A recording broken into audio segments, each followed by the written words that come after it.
Welcome back sa aking kusina. Si Habi, gusto daw niya ng patatas. Sabi ko, okay, sige, ipagluluto kita ng patatas. Kaya naman, nakapag-desisyon ako na ipapry ko ang patatas gamit ang air fryer. So, hiniwa-hiwa ko muna siya, hinugasan, at pagkatapos, ibinabad ko muna siya sa cold water for 30 minutes para naman hindi mawala ang starch niya. Ano po? Pagkatapos niyan, pinunasan.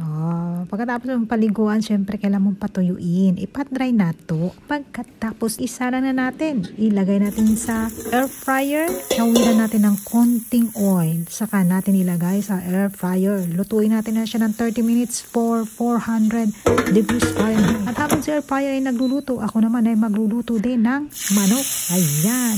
Piniritong manok. Season na po yan ng soy sauce, limoncito, garlic. Kaya ng aking paboritong marinated chicken thigh. O diba, napaka-easy ng life sa kusina pagkasama mo ang air fryer. May katulong ka na sa pagluluto.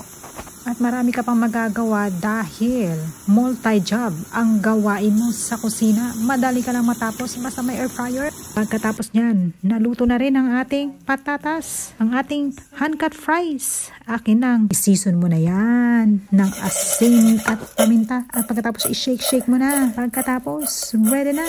Ihanda na natin sa plato. Ayan, hinihiwa-hiwa na ang manok.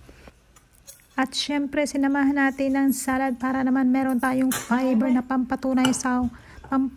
Oo, at pagkatapos, ayan na ang fries na request ni Habi.